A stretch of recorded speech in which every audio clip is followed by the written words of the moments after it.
ቀና ብር ምን ሆነ? ለዚህ የሚያሳስብ ነገር የለም። ስማ እሺ በለኛ። እሺ በል አደም እንደውም አንተ ማድረግ ያለብህ አሁን ከዚህ በኋላ ያለው ነገር እሺ በል ከዚህ በኋላ አሁን ለእንትን ሰው አዛዥ እንጂ እኔ አዛዥ አይደለሁም። ስለዚህ ሀያት ያለችበትን ቦታ ነገር ማለት እኔ አላውቅም። ባውቀው ኖሮ ነገር ነበር አላውቀውም። እሺ ተጽፎ ስለነበረው ደብዳቤስ ስለሱ ደብዳቤ ስለነበር ሀያት ወሳኝ መልዕክት እንደሆነ ነግራኝ ነበረ። ግን ውስጡ ያለውን ነገር እኔ አላነበብኩም፣ አላውቅም። ታዲያ የት አለ ደብዳቤው? ደብዳቤው ስለ ቀለበቱ አይመለከትም። እያዘዝኩ አይደለም። ስለ ቀለበቱ አይመለከትም። ማድረግ አልፈልግም። እሱ የራሴ ጉዳይ። ስለ ቀለበቱ ምንም ነገር ትፈልጋለህ? አያቴ ጋር ብዙ ሚስጥሮች አሉ። ብዙ ማወቅ የሚገባ ብዙ ነገሮች አሉ አያቴ ጋር። አያቴን ግን የምታገኘው በትዕግስት ነው እንጂ ቸኩል አይደለም።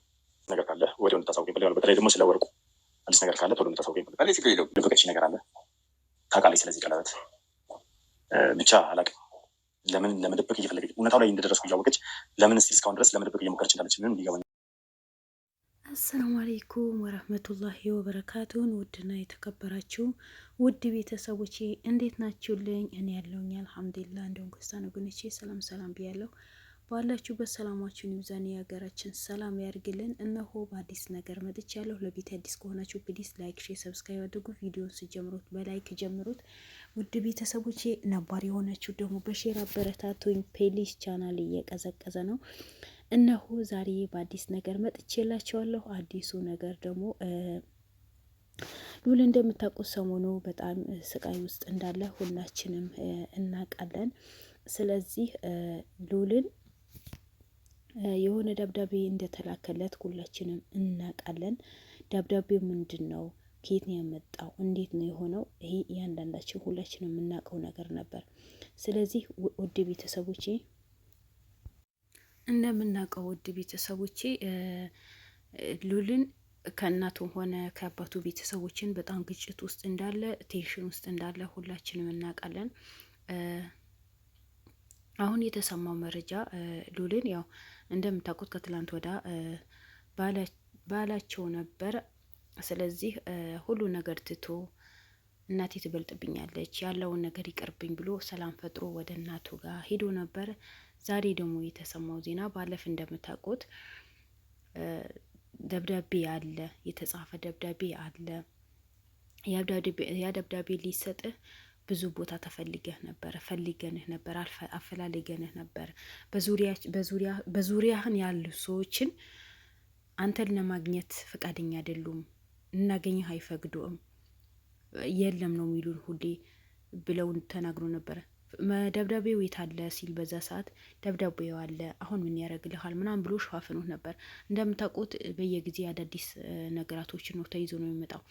ዛሬ ያ ደብዳቤ የት አለ? ደብዳቤውን እፈልገዋለሁ ሲል ብዙ ጊዜ ፈለኩ፣ ብዙ ጊዜ ፈልጌሃለሁ፣ ስልክ ቁጥርህን ስጡኝ ስላቸው ስልክ ቁጥርህን ላገኝ አልቻልኩም እና አያትህ ደግሞ በየጊዜ የት አለ ደብዳቤው ለልውል ደርሶታል ወይ? ምን አለ? ምላሹስ ምንድን ነው? ምክንያቱም ደብዳቤ ስትሰጠው ጊዜ ምላሽ እንፈልጋለን፣ ምላሽ ከሰጠህ ወደ አሁን እንድትልክልን ያለው ተነበረው። ሉልን ደግሞ ምላሽ ተውትና ጭራሽ ደብዳቤው እጁ ላይ አልገባም። ለምን? ሉል በጣም በስራ የተወጠረ ሰው ነው፣ ጊዜ የለውም። የራሱ እንኳን እናቱ የሚያገኝበት ጊዜ፣ እናቱ የሚዘይርበት ጊዜ የሌለው ልጅ ነው። ለምንድን ነው ብትሉኝ፣ በቃ ለህዝቡ የቆመ ህዝቡን የሚያገለግል ለእውነት የቆመ ለእውነት ልስራ። ሁሉም ሰው በሀገሩ ላይ ፍትህ አግኝቶ ነጻነት አግኝቶ በህጋዊ መንገድ መኖር አለበት። የማንን ንብረት ማንን መቅማት የለበትም። አንድ ሰው ንብረቱ ከሆነ በንብረቱ መኖር አለበት። አንድ ሰው ጉልበት ስላለው፣ አንድ ሰው ሀብታም ስለሆነ ሁለት አይነት ኑሮ መኖር አይቻልም። ሀገራችን ላይ እንደምናውቀው አንድ ሰው ሀብታም ከሆነ ብር ያጨብጣቸዋል፣ ሌላው ድሃ ደግሞ ተጨኩኖ እንዲኖር ነው የሚደረገው። ህጉ ጎማዳ እንደሆነ ሁላችንም እናውቀዋለን። የተጎመደለ ህግ ነው ሀገራችን ላይ። ግን እንደዛ ስላችሁ ሁሉም ሰው ያልኩኝ አይደለም።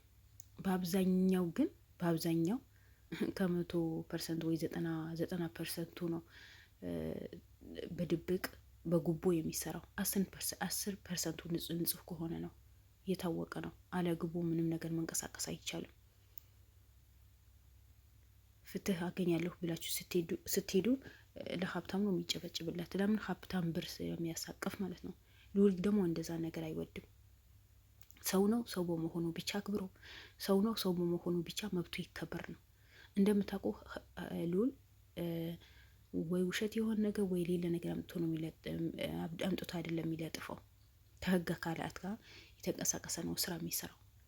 ለምን ብትሉኝ የሚሰራቸው ስራዎችን በሙሉ ለእውነት የሆኑ በእውነት ላይ የተያያዙ ነገራቶች ስለሆኑ ማንኛው ሰው ሊበደል አይፈልግም። ማንኛው ሰው በንብረቱ ላይ ሌላ ሰው ጫና ሊያሳድርበት ስለማይፈልግ፣ ግን እንደዚህ አይነት ሰዎች ደግሞ ሀገራችን ላይ ሊቆዩ ሊኖሩም አይፈቀድላቸው።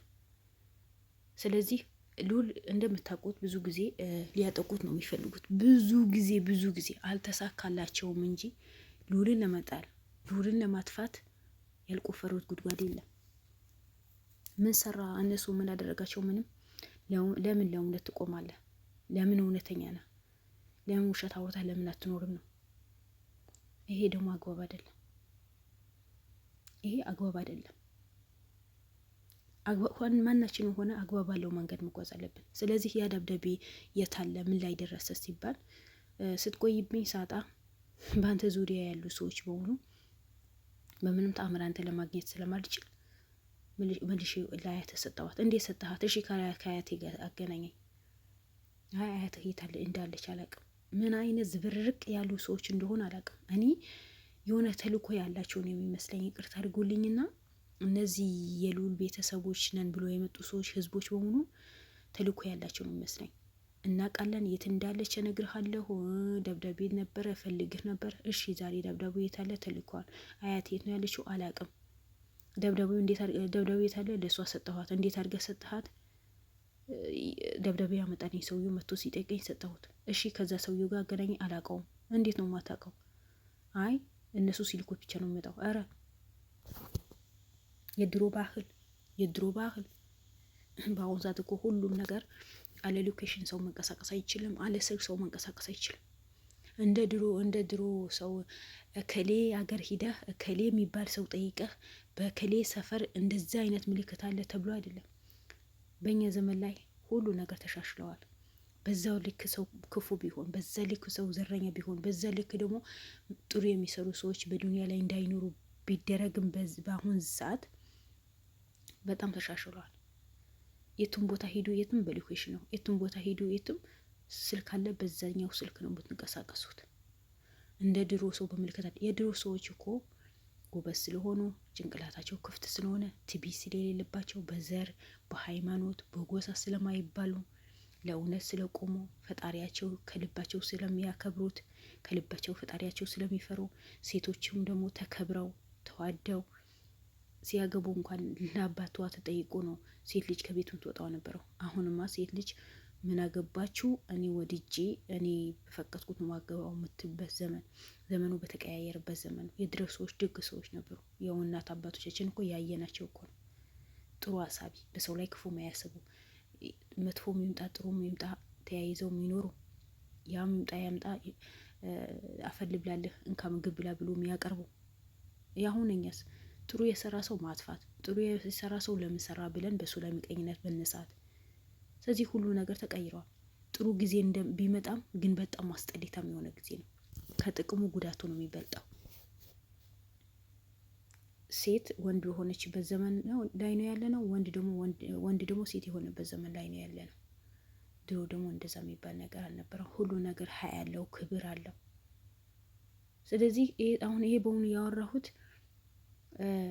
ሰውየው ልክ ተልኮ ነበር ለሱ ሰጠሁት ባለው ምክንያት እኮ ነው። ይሄ እኮ ድር አባባል እኮ ነው። እዚህ ጋር ልዑልን ለመሸወድ ተከታዩ ለመሸወድ አትሞክር፣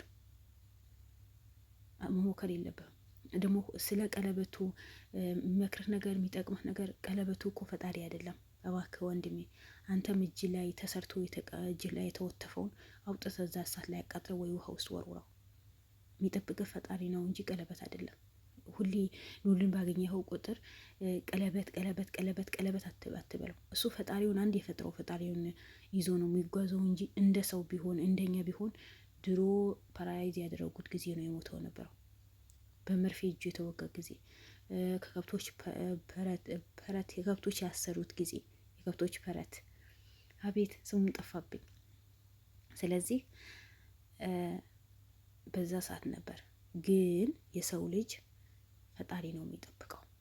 ሉል ሁሌ ጥሩ ነገር ስለሚሰራ መቼም ቢሆን መጥፎ ነገር አያጋጥሙ። ለምን ብትሉኝ እናቶች ይመርቁታል። የእናት ምርቃት እኮ ጥሎ አይጥላቸው። በጊዜ ባያገለግላችሁም የቆየ ታገኙታላችሁ፣ ወይ በልጆቻችሁ የምታገኙት። ሉል ግን በሚያደርጋቸው በእነዚህ ስራዎችን በሙሉ እናቶች የሚያደርጉለት ዱዓ፣ እናቶች የሚያደርጉለት ጸሎት ከመጥፎ ሰዎች ያድነዋል፣ ከጠላቶቹ ያድነዋል። እሱ ለመጣል ሆነ ብሎ የሚነሱ ሰዎች በሙሉ ጥለዋቸው ወደፊት ይጓዛል እንጂ አንድ ቀን ወደ ኋላ ብሎ አያውቅም። እኔ በምክንያት እኮ ነው በሉልን ብዙ ነገር ተማሩ፣ ደግነት ብሎ ተማሩ፣ ጥሩ ስራ ለመስራት ብሎ ተማሩ። ሉል የኛ ትምህርት ቤታችን ነው። ብዙ ነገር ያስተምረናል፣ ደግነት ያስተምረናል። ስለዚህ ያልሆነ ነገር የምታወሩ ሰዎች እሱ ለማሸነፍ እንደዚህ ተብሎ ነበር፣ በዚህ ወጥቶ ነበር፣ የሆነ ምክንያት ማይሆን ነገር የምደረድሩ ህዝቦች በሙሉ ይቅርባችሁ። ሉል ደግሞ ያላመነበት ነገር እንክቻ አይልም። አንድ ነገር ከያዘ እስከ ጥግ ነው የሚያደርሳት፣ ደግሞ ይደርስበታል። ለምን ብትሉኝ ለእውነት ስለቆሙ። ግን እናንተ እሱን ለመጣል፣ እሱን ለማስለቀስ፣ እሱን ወደ ኋላ ለማስቀረት ማታረጉት ጥረት የለም። አታረጉት ነገር ለጊዜው ይጎዳል እንጂ ሉል መቼም ቢሆን ተጎድቶ አይጎዳም። ለምን? ለእውነት ስለቆመ፣ እውነተኛ ስለሆነ፣ ሀቀኛ ስለሆነ። እናንተ ማላችሁ አይደል እንዴ ለሆዳችሁ የምታድሩ? ዛሬ ጠግቤ ካደርኩኝ የኔጌው ምን አገባኝ የምትሉ፣ እኔ ከጠገብኩኝ ስለሌላ ሰው ምን አገባኝ፣ እኔ ከነ ቤተሰቦች ከጠገብኩኝ ስለ ጎረቤት ምን አገባኝ የምትሉ፣ እሱ እንደዛ የሚባል አማርኛ የለም። እሱ በሚበላው አካፍሉ፣ እሱ በሚጠጣው አካፍሉ። በኪሱ ካለ ግማሽ ደጋምሻሽ አድርጎ ህዝብን የሚያገለግል ጀግና ነው። ስለዚህ ዛሬ እናንተ ከመሬት ተነስታችሁ ያዙኝ ልቀቆኝ፣ ለምን በዚህ ወጣ፣ ለምን እንደዚህ ያደረግ፣ ለምን ቀለበት አወጣ፣ በትዕግስት አያት ታገኛታለህ፣ ጠብቅ፣ ልጁ አፈላልጌ ያገኘዋለሁ። ልጁ እኮ እመነኝ ስልክ ቁጥሩ እጅህ ላይ አለ፣ ብደውልለት ዛሬ ይመጣል። እናንተ ልክ እኔ የድሮ ሰው ነኝ ግዴታ ፈልጌ አገሩን ፈልጌ ማግኘት አለብኝ ብለህ የምታወራው አማርኛ ለእኔ ምንም የሚዋጥልኝ ነገር አይደለም። ሉልም ደግሞ ሲደርስበት ድረስ ነው እሺ ያለህ እንጂ ይሄ ያልከው ነገር ልጁን አምጥቼ ልጁ ፈልጌ ያገናኝሃለሁ ያልከው ነገር ሉል መቼም አይዋጥለትም። ለምን? ወደ አሁኑ ስልክ ደውለህ እኮ የት ነው ያለኸው እና ብትለው እኮ በሰከንድ የሚመጣ ነገር ነው። ይሄ እኮ የደቂቃዎች ስራ እኮ ነው፣ የደቂቃ ስራ እኮ ነው። ግን አንተ ልክ የሆነ መንገድ ተጓዝተህ ሀገርን አቋርጠህ ወንዝን አቋርጠህ ሄደህ ልጁ የምታመጣ አደረግከው። ለምን? ሉል ወደፊት እንዳይራመድ፣ ስራው በስራው እንዳይሰራ፣ በስርዓት እንዳይሰራ፣ ነገራቶችን ለማራዘም፣ እሱን ወደ ኋላ ለማስቀረት፣ እሱ ለመጣል ስለምትሞክሩ ነው። እሱ መቼም አይወድቅም። የፈለገ ነገር ቢሆን ያሸንፋችኋል እንጂ መቼም አታሸንፉትም። ጭራሽ ቀለበቶ ኬሳቸው አድርጎ ነው የሚዞሩት አላለም? ምን ሊያደርግላቸው? በቀለበቱ ነው የሚጓዙት። እጃቸው ላይ ከሌለ አንገታቸው ላይ አንገት ሀብል ያደርጉታል። አንገት ሀብል ላይ እጃቸው ላይ ከሌለ ደግሞ ኬሳቸው ውስጥ አድርጎ ነው የሚዞሩት። አሸልይሽ ለምን ተብሎ ምን ሊያደርግላቸው? እና አሁን ሉል የእናንተ ጠንቋይ አምላኪነት አድርጎ በእጁ ላይ ወትፎ በየጊዜ ይዞ እንዴ? ለምን ተብሎ ምን ጥቅም ስላገኘበት? እመኑ የእነዚህ ሰዎችን ውድ ቤተሰቦች ሉልን ለመጣል የሚያደርጉት ጥረት ነው። የሆነ ተልእኮ ያላቸው ነው የሚመስለኝ። በቃ እሱን ወደ ኋላ ለማስቀረጥ ሌላ ስራ እንዳይሰራ የተላኩ ሰዎች ናቸው መሰለኝ። ምክንያቱም ሉል ላይ ነገራቶችን በወረፋ ነው፣ ብዙ ኬዝ አለ። እያንዳንዱ ነገር በወረፋ 5 ወር 6 ወር የተመዘገቡ ሰዎች አሉ። እነዛ ሰዎች እንዳያስተናግድ የሆነ ተልእኮ ስላላቸው ነው እንጂ የሆነ የተያያዘ ነገር ነው። በቃ ደግሞ አንድ አይነት ወሬ ነው የሚደጋገሙ። እንደዚህ ሆኖ በዚህ አንዱ ሌላ ያወራ፣ አንዱ ያወራ፣ የሆነ ቀጥተኛ ነገር እንትን አይሉ። እንግዲህ ሉል ፈጣሪ ይድረስለት፣ ባለህበት ሰላምህን ይብዛ፣ ነገራቶች በሆኑ አሸናፊ ትሆናለህ። ስለዚህ በርቱልኝ ውድ ቤተሰቦቼ፣ ሰብስክራይብ አድርጉ።